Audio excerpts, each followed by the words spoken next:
Yo, DARIOUS BRITT here, and today we are taking a closer look at Nightcrawler. Nightcrawler was written and directed by Dan Gilroy with cinematography by Robert Elswit. If you haven't seen the movie yet, you should check it out. If you want to understand the psychology behind camera movement, camera placement, framing, etc., it really helps to break down other films to see how they did it. Every movie is pretty much a textbook. Well, I do believe it about that time. Let's get into it. Shot strategy. As a general note, you will notice that the camera work in this film is very reserved.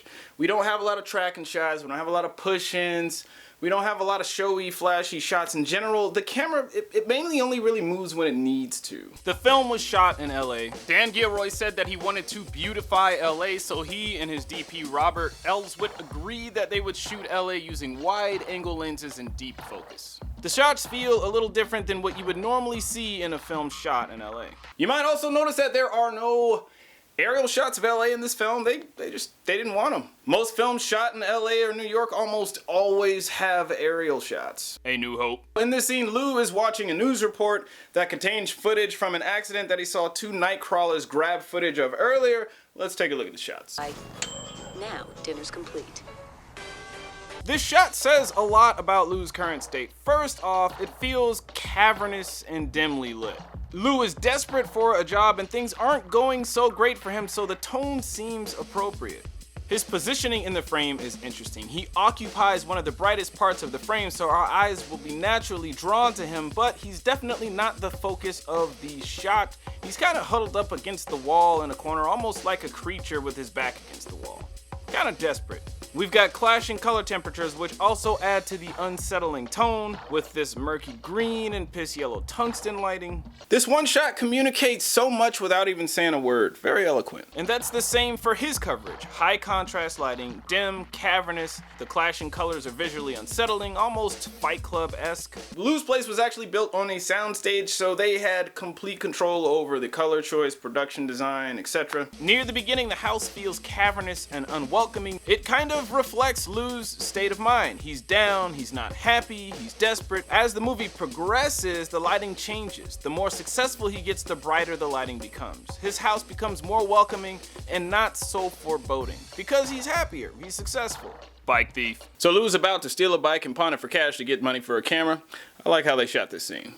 We start on a beach and we track right with a bicyclist as he moves to lock up his bike. We follow him panning right and then we run into a profile of Lou sitting there, just waiting, and we hold for a bit as the cyclist locks up his bike. Our eyeballs are guided to the cyclist, and as that cyclist moves across the screen, he carries our little eyeballs right to Lou. It's a very, very economic shot. And in case you still don't get the point, in the next shot, the red bike is prominently foregrounded with Lou framed in the background sitting. We know what Lou's thinking. He wants that bike. A quick note on editing, I love this cut right here.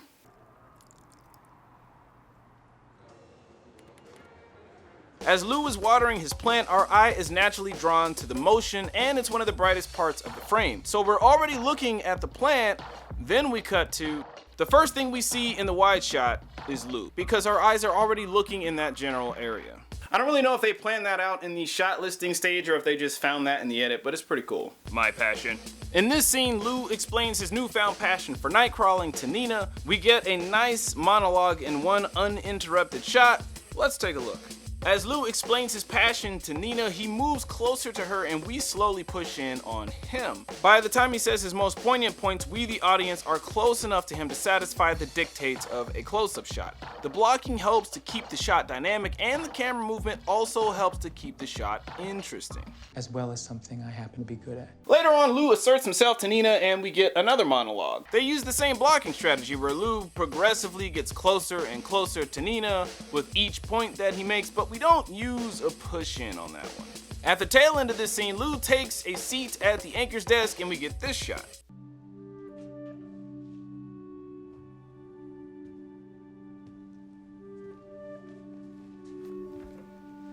So it was actually Robert who came up with this shot, and Danny Gilroy liked the idea. The shot of Lou sitting in the news chair through the television, it kind of works as a visual metaphor. So Lou is stepping out of the reality of the ordinary world and into the reality of the television news industry. He found his passion in television and he's officially stepping into that world. Sabotage. Lou's competition has a huge advantage over him. He's lost money and it could possibly threaten his job security as a Nightcrawler, so he's got to do something about it. In this scene, Lou sabotages his biggest competitor's work van. Remember when I said that the camera barely moves and when it does, it means something? Well, this is one of those scenes. As Lou screws with something underneath the van, we push in from a wide. We get a quick shot of him emerging from underneath the van, and then back to the wide with him walking away as we slowly push in. The push in really punctuates what's happening in the scene because it feels different and it stands out. I mean, Lou is kind of doing some really crooked shit here, man. His back is against the wall, and this by far is the most messed up thing we've seen him do up to this point. As a passive viewer, you might not notice why the scene pulls you in or why it feels so different, but basically it's because the camera's moving when it normally doesn't. Kinda makes you pay attention. And narratively speaking, it's a well-placed camera move for dramatic effect. Glory shot. So Lou's biggest competitor is out of the game due to an accident, thanks to Lou, of course. Right after that scene, we get this shot.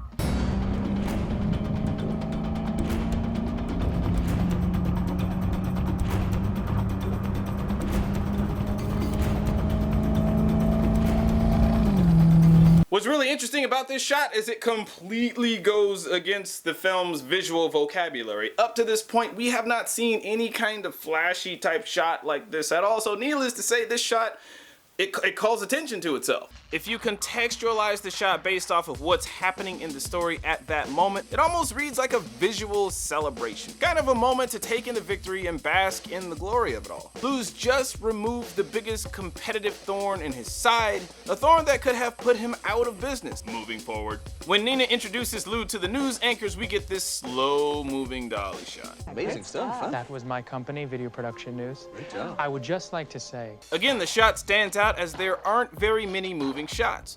The slow dolly shot communicates a sense of momentum because, like him, the camera is on the move. In the scene before this, Lou asserts himself to Nina and demands to be introduced to the rest of the news crew, so when Lou meets the news anchors, that's a huge step for him in terms of his career. Togetherness. Lou brings Nina the best footage he's ever gotten, complete with a car chase, live shootouts, and a recording of his own employee's death. The following scene is super disturbing. Nina and Lou review his footage of the shootout and his partner's death, and then turn to each other in the same shot and discuss the particulars. There's a sensual tone running through this entire scene, which is in stark contrast to their circumstance. It's pretty weird. The shot goes on for almost 2 minutes and 30 seconds, uninterrupted, no cutaways, no coverage. It's able to keep our attention for so long because it's essentially 2 close-ups. In this shot, it allows our eyes the opportunity to dart back and forth between the actors as they connect with each other in the scene, and we're close enough to them to feel the full impact of their reactions as we study their faces. There's enough information being communicated to hold our focus. It's also super creepy that his dead partner is kind of watching them on the screen throughout the whole scene. Well, I do believe that's all I got for you. If you are looking for feedback on scripts or films, or you got questions about YouTube or filmmaking in general, I do consulting and I also do chat with me sessions. I'll leave a link in the description section to dfordarius.com where you can get more info on that. Well, that's all I got for you. If you enjoyed what you saw, please like, go subscribe. You can find me on the social medias, Facebook, Instagram, Snapchat, or the Twitter, baby. You can also check out my second YouTube channel, Darius Britt, where I vlog about my adventures on the film festival circuit, my first feature-length film, unsound, live casting, vlogs, etc., etc. I do believe that's all I got for you suckers. D-Britt out. Booyah!